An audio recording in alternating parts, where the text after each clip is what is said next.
oleh mereka para sahabat dan ada yang menghafalnya.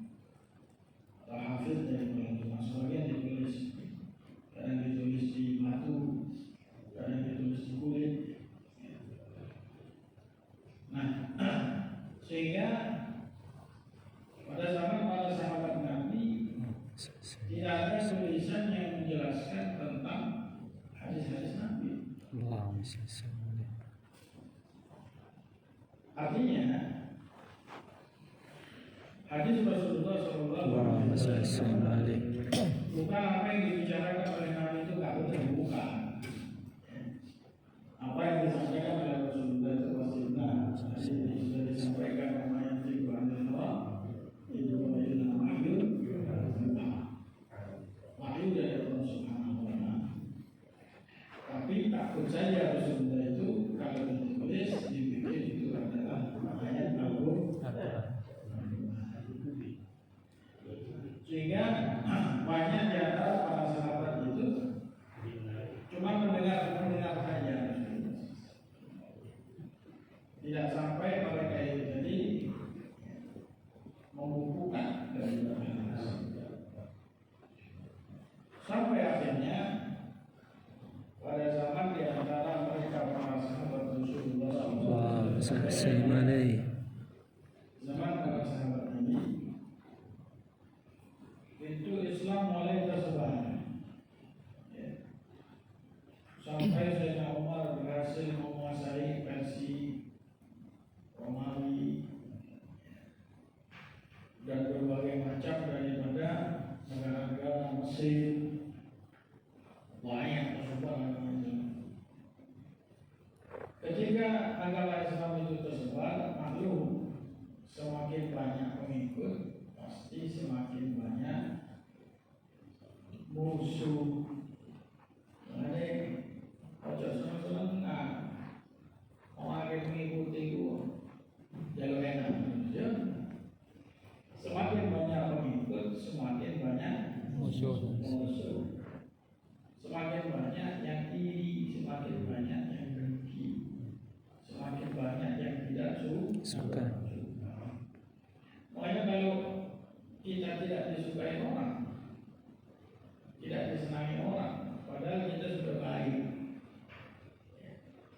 itu pertanda bahwa ya, amalan kita itu diterima oleh Allah.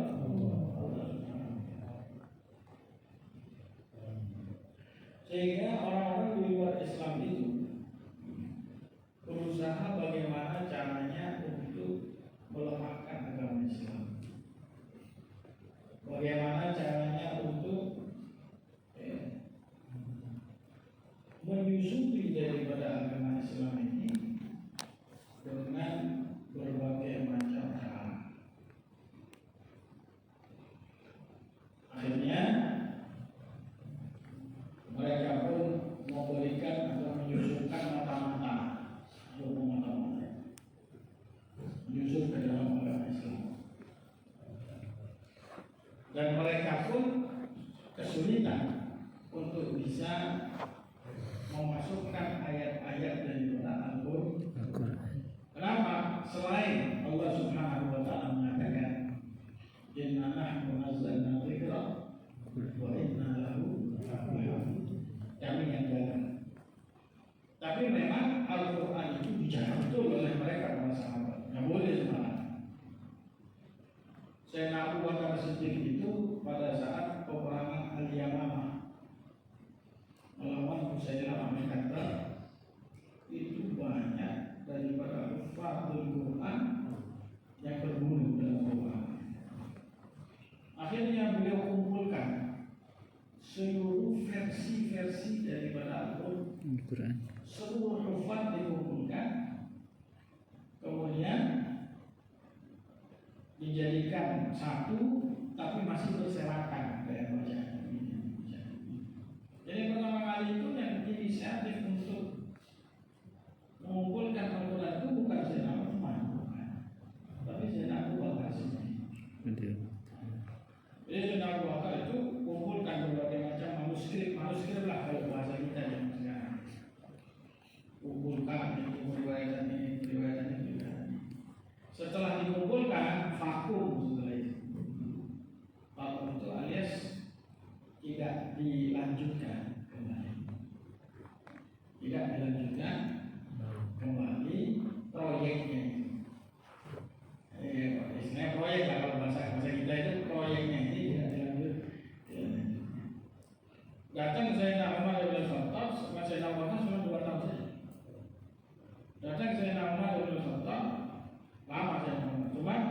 Sayyidina Umar lebih ke arah perluasan daripada ya, daerah. Juga keliling perang sana, sampai diriwayatkan itu 2/3 dunia itu berhasil dikuasai.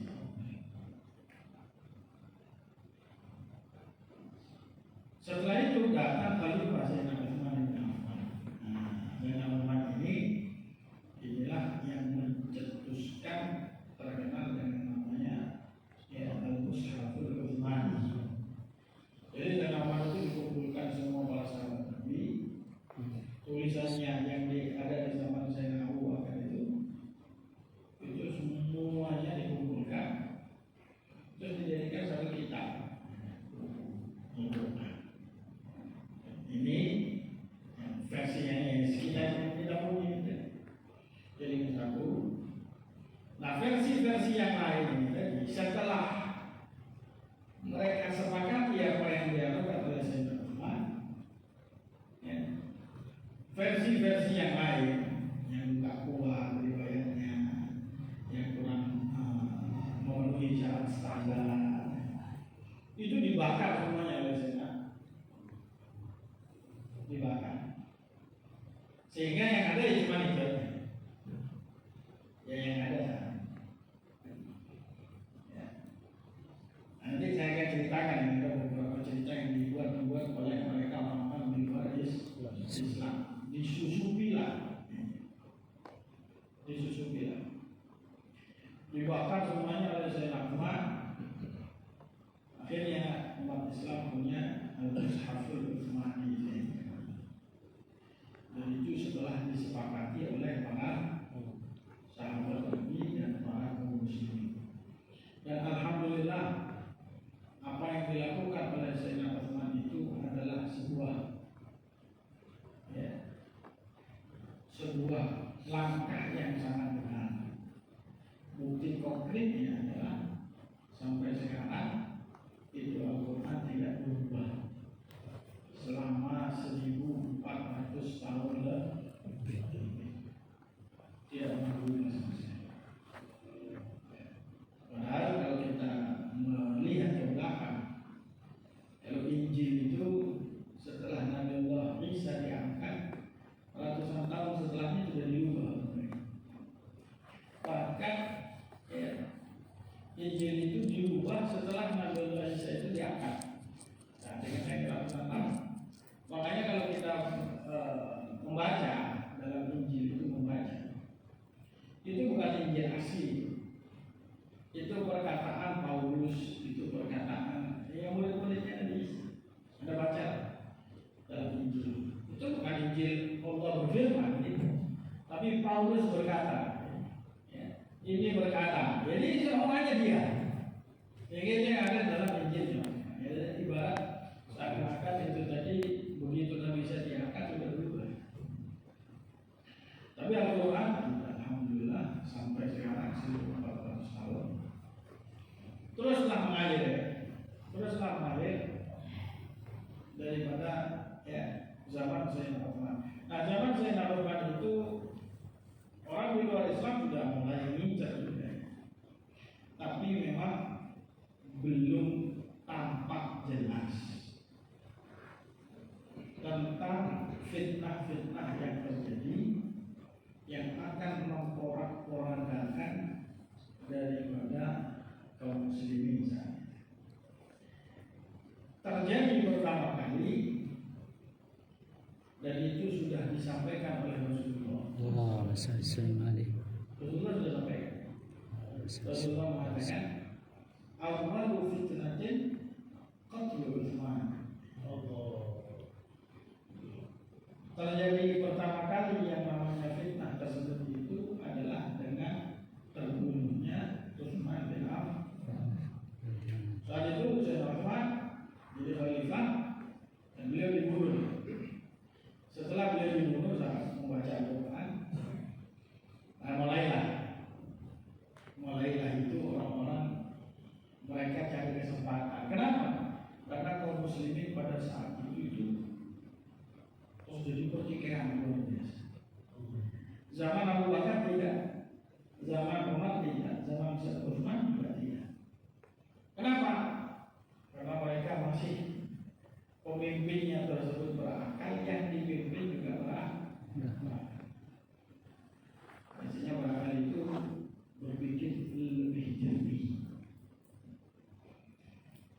Cina diangkat, nah itu rakyatnya itu sudah berbeda. Itu rakyatnya sudah berbeda. Makanya kadang-kadang ya,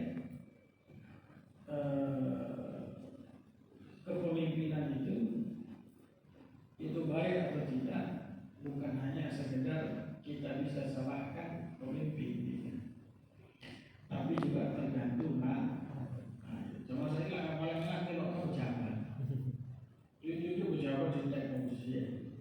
Padahal karena ngomong ngilang pejabat itu jadi pejabat juga cuma ya. Artinya ya salah satu itu adalah kalau kita perhatikan siapa yang lebih pantas ya kan menjadi pemimpin seperti Ali bin Abi Thalib.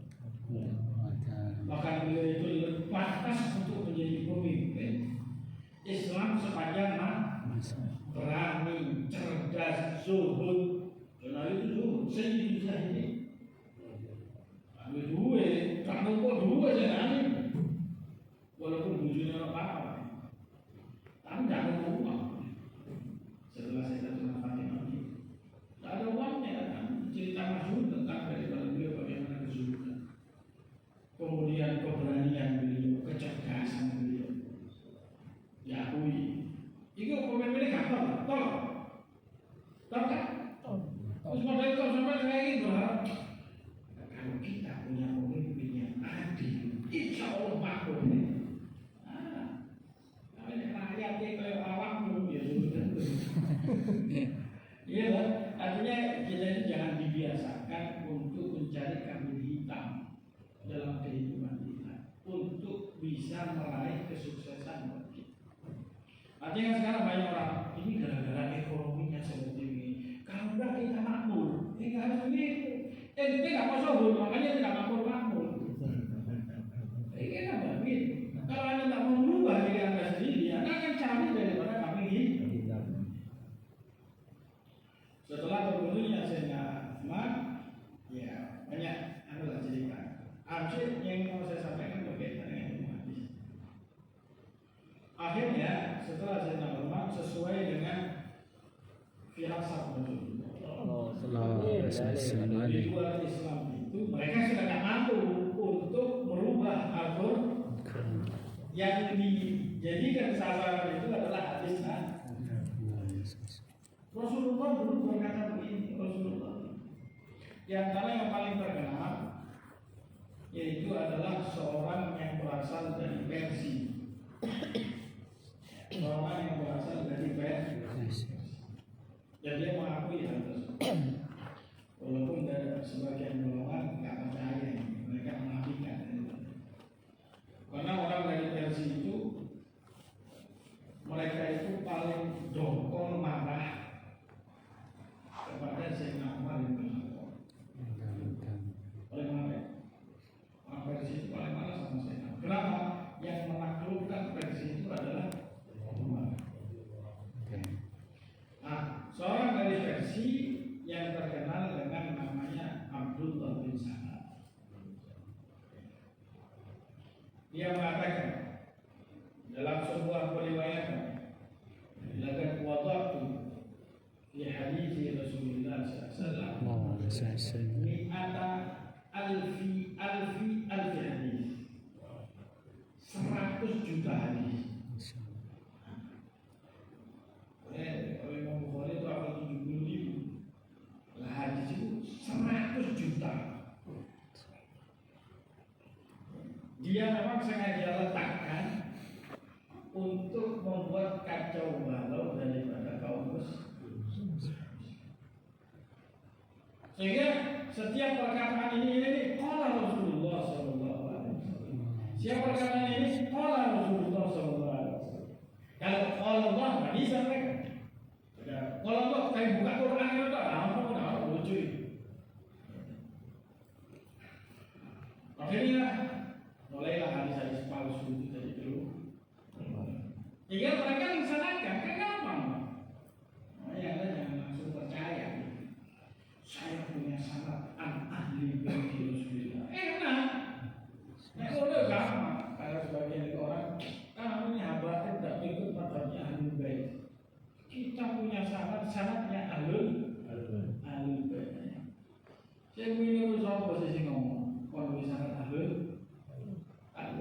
membuat sanad Ahlul Bait, sekarang saya bisa.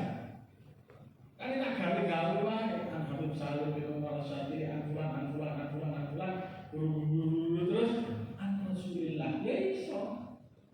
Ya cuma enggak kan gitu.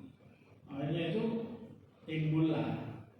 Di zaman para sahabat Nabi mereka masih tidak. Tapi di zaman tabi'in mereka mulai kok penyelewengan di hadis Rasul. Ada penyelewengan hadis-hadis dari Nabi besar Muhammad.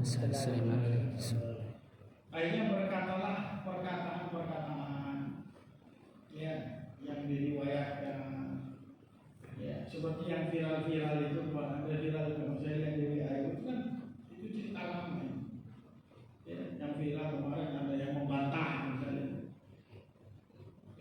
bahwa Sayyidina Abu Bakar dan Sayyidina Umar mendobrak daripada rumah Sayyidina Ali bin Abi Thalib. Itu ada dalam periwayatan mereka sehingga Sayyidatul Fatimah yang saat itu keguguran karena ada viral baru ini dari WAW itu cerita lama yang disebutkan di dalam periwayatan hadis-hadis daripada dhaif mereka. Akhirnya para ulama khususnya di zaman tabi'in karena sahabat ini adalah tabi'in seperti zaman Imam Malik, Imam Abu Hanifah, zaman daripada Imam Syafi'i, ya. Zaman daripada tabi'in, mereka mulai berpikir ini bahaya ini. Ini kalau tidak dibuat satu buku khusus berkaitan tentang hadis Nabi, maka bisa diputarbalikkan daripada sabda Nabi Muhammad. Apalagi ada yang namanya Abdullah bin Sabat sebagai orang yang diselundupkan. Bagaimana ya?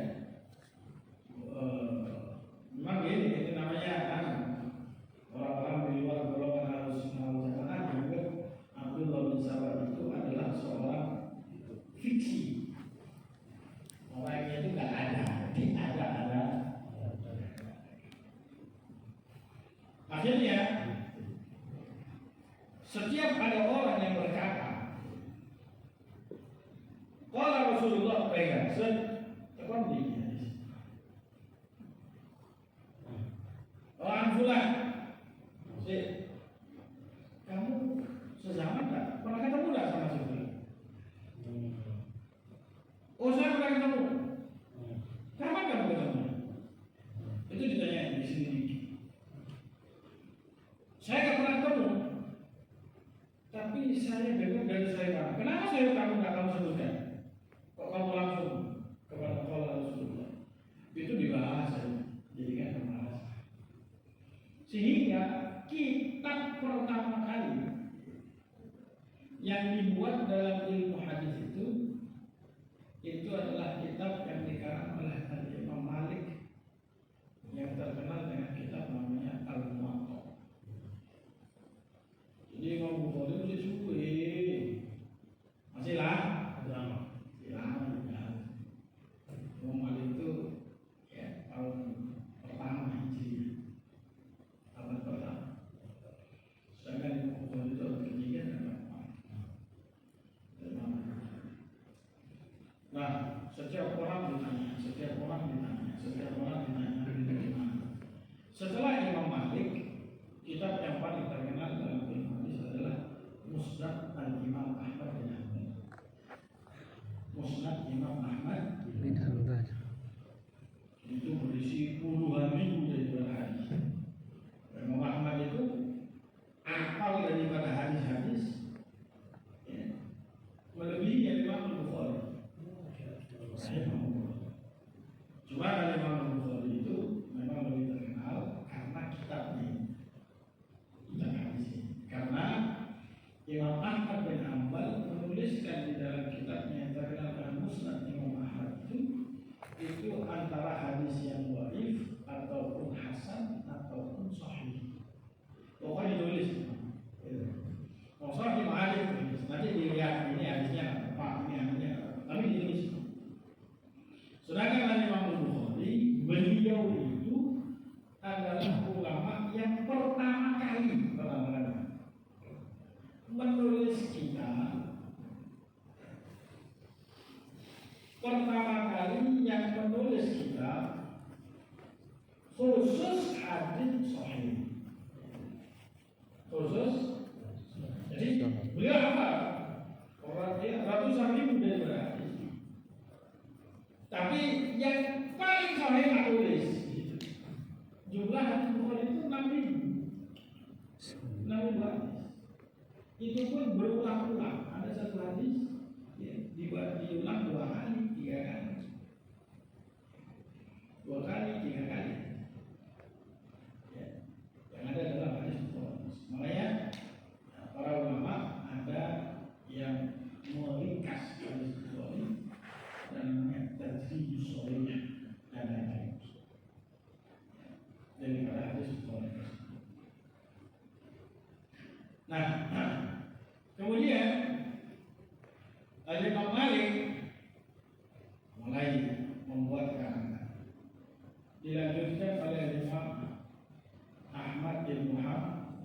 Semuanya berniat untuk supaya menjaga daripada agama ini dari susupan orang-orang yang tidak bertanggung jawab, khususnya di luar daripada agama Islam.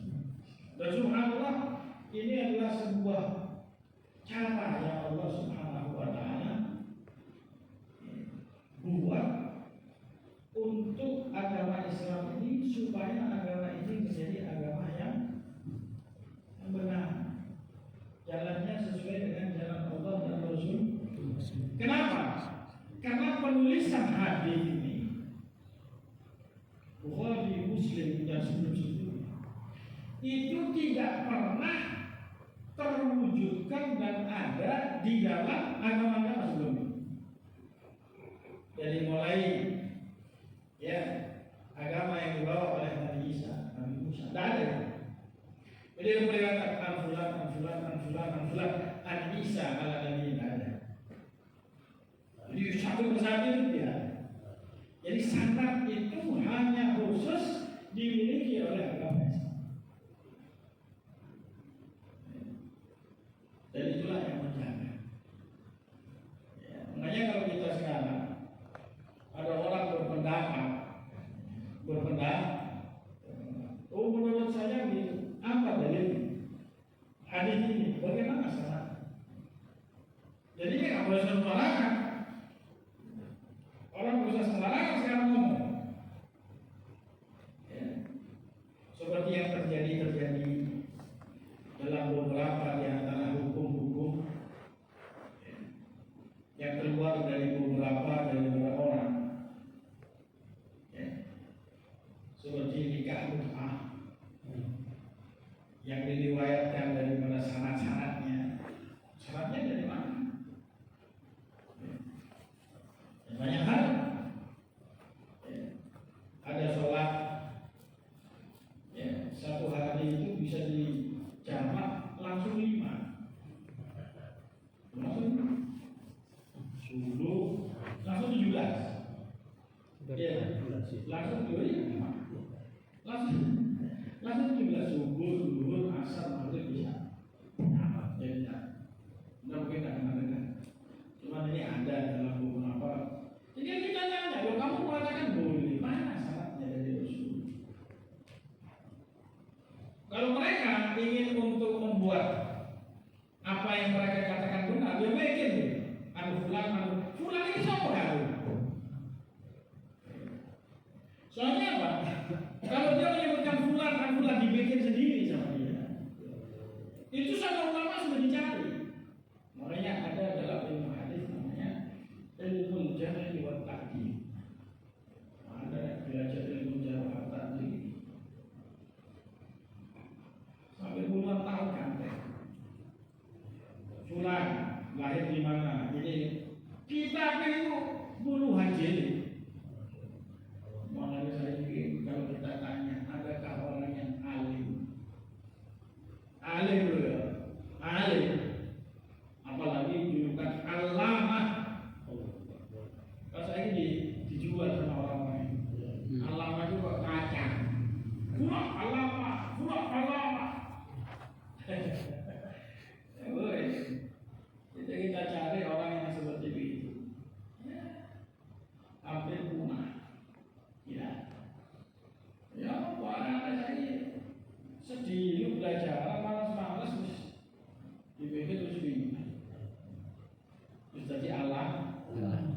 kalau belajar ilmu jangan bertakdir saja.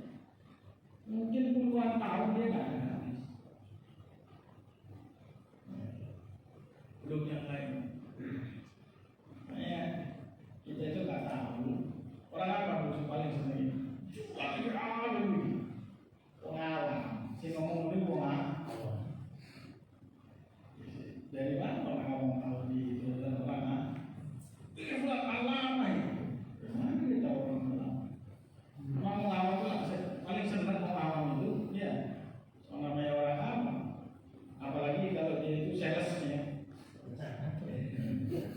Sekarang kan juga ada sales. Ada sales itu boleh beli. Kalau sales itu tahu surat. Kalau sales sih, artinya produk itu juga macam-macam. Ada sales. Ya kadang-kadang kita ini ada satu Syekh bernama Syekh Masyayikh namanya Syekh Muhammad Amin Asyikiti dari segi Afrika maklum. Beliau mengatakan ini supaya kita tahu ya, jadi tidak sembarangan. Macam gampang ini. Ya, Anda itu antum syuhada Allah yang mulia. Kalian itu adalah saksi di depan Allah nanti dari dia. Macam gampang kan? Gitu. Cuma untuk menaikkan subscribe kita.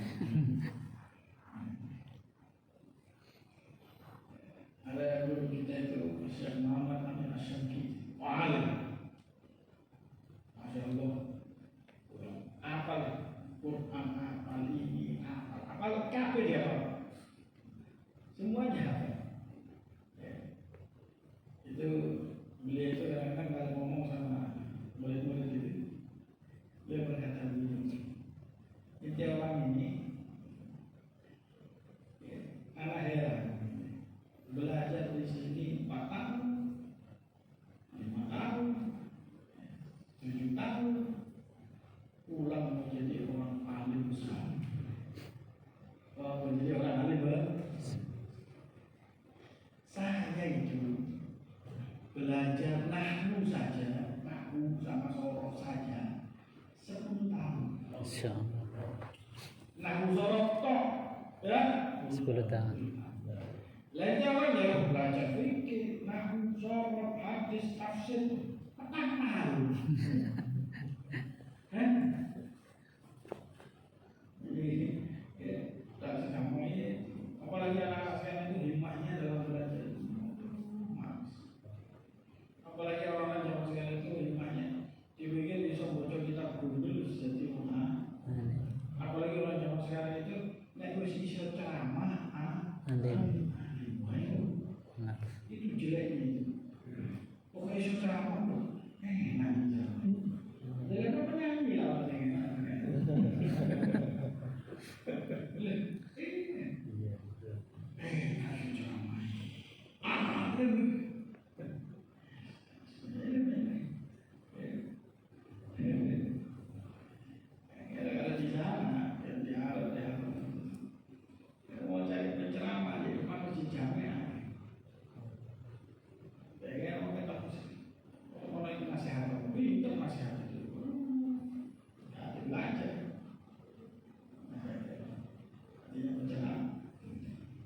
yang ini sebetulnya ini artinya supaya kita paham bahwa yang mau itu luas kan.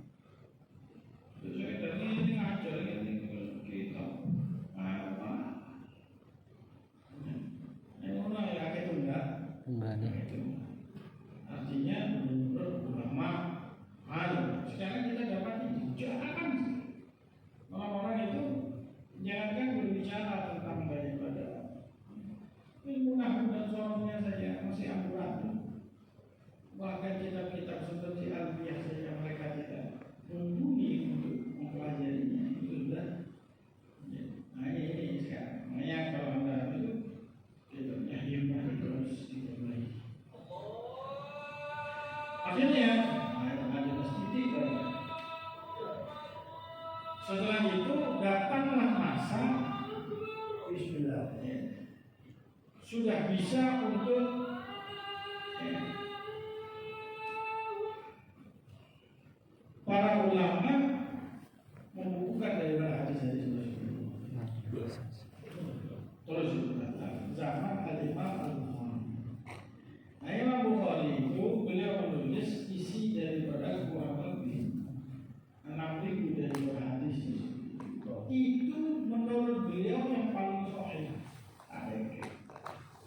Di luar itu banyak.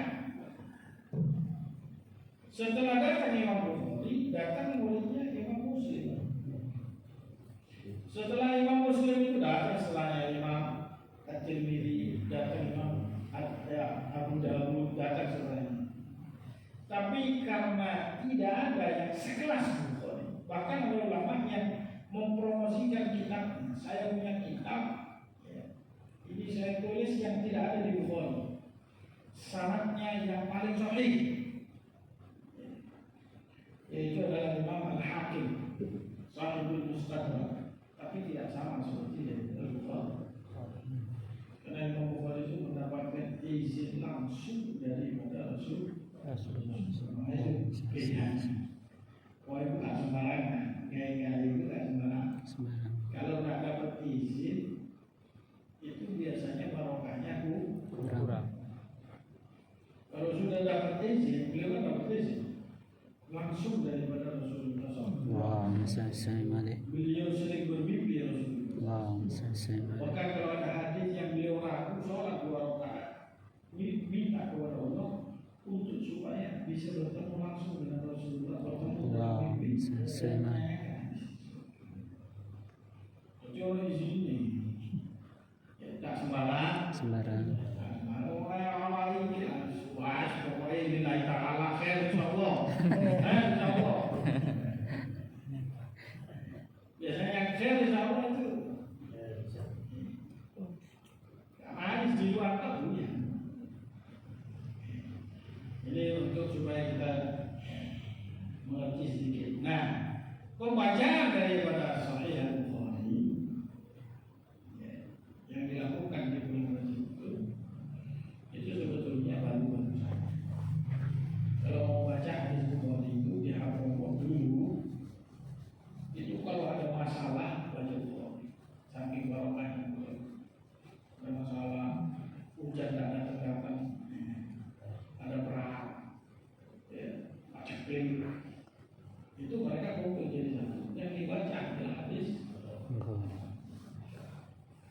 Bahkan kita belajar di sana di buku tadi hadis Bukhari itu kalau hatam diulangnya nggak boleh ganti kita. Bukhari hatam, baca lagi Bukhari, nggak baca Muslim kan? Karena begitu barokahnya di 4 atas. Ya, itu yang terjadi. Mungkin itu saja yang bisa saya sampaikan. Saya boleh bertanya, silakan. Saya jawab dengan ringkas saja. Soalnya mau tanya satu, orang yang bikin mic ini sehingga kita bisa mendengar, yang bikin mic itu orang kafir bikin mic ini sehingga kita bisa mendengar. Itu dia dapat pahala yang bikin mic atau segala macam. Kenapa kok harus bikin? Artinya banyak hal yang dibuat oleh orang non-muslim. Banyak. Ya kan dinilai itu lampu. Lampu itu lebih manfaat daripada mic. Nah, ini saya kan biarkan. Banyak hal yang dibuat oleh mereka di luar Islam berkaitan tentang daripada teknologi atau cara-cara yang lainnya. Selagi itu digunakan untuk daripada kebaikan, itu kan tidak ada masalah. Oleh dosa itu memabazir. Nah, pertanyaannya apakah mereka dapat pahala? Segala bentuk daripada kebaikan itu yang dilakukan oleh orang-orang di luar Islam antara dua, dibalas kebaikannya di dunia. Allah berbalas. Bukan sudah ada kasih ini. Antara Allah Subhanahu wa Ta'ala menyiksa mereka dengan kekuasaan Allah. Terserah saya, nanti kamu saya siksa. Saya sudah berbuat baik ya Allah. Terserah saya kamu saya siksa. Saya kasih apa? Walaupun kalau pemberian Allah itu tidak akan tergantikan dengan usaha mereka. Saya kasih contoh. Ada orang kita pernah dengar ada hadis Rasul menyebutnya Muslim ibadah 500 tahun. Kemudian dia masuk surga, dia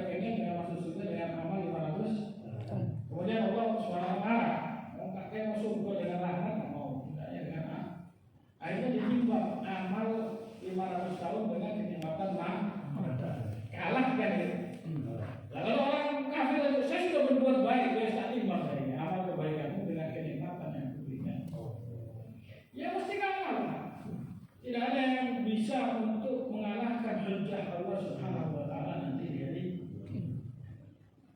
kebaikan apapun, ya, kecerdasan apapun, kalau tidak ada stempelnya tidak akan pernah diakui. Kan gitu. Atau belajar di universitas, tapi kalau Anda nggak pernah daftar, ya kamu itu bisa. Belajar masuk, atau kalau enggak dia itu ikut apa ini di sebuah universitas, ikut pelajarannya, atau dia ikut streamingnya, atau dia cari itu semua. Setelah itu ada ujian, ada lulus nggak? Nggak lulus nggak dapat. Sama seperti itu. Islam itu daftar. Kalau sudah kamu daftar, baru nanti bisa dikatakan lulus. Kalau belum daftar tidak akan pernah.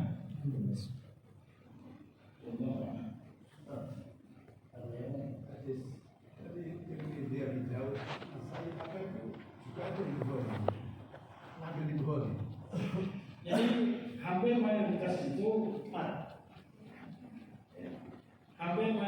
itu adalah usaha. Mata rantai. Jadi Imam Bukhari punya murid Muslim, Imam Muslim punya murid usaha. Nah, ada pun hadisnya. Bisa juga ada. Seperti hadis yang nama lakman dunia. Itu kita bisa dapati jiwanya daripada kita dan usaha. Hanya saja disebutkan antara barokah, ngambil barokah.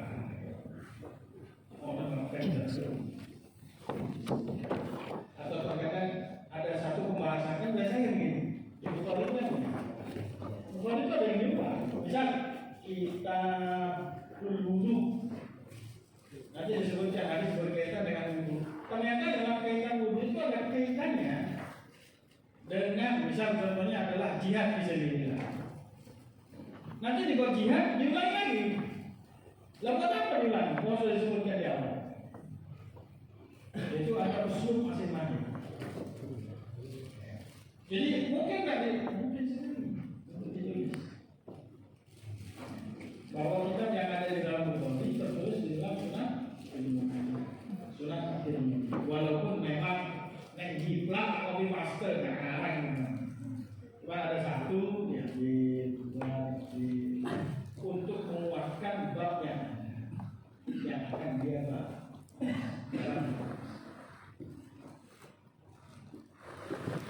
Itu baru boleh saja kita hari itu belum syarah hadisnya. Bukhari itu punya syarah puluhan. Kalau ada bilang jujur alam. Kalau saya itu saya sudah hadis itu sudah di makanannya saya ada. Kita hadis itu masih bocor. Oleh aku Allah ahli hadis. Baru cium. Zaman sekarang itu gitu lah. Banyak pengakuan itu. Syekh Tuhan. Masalah apa?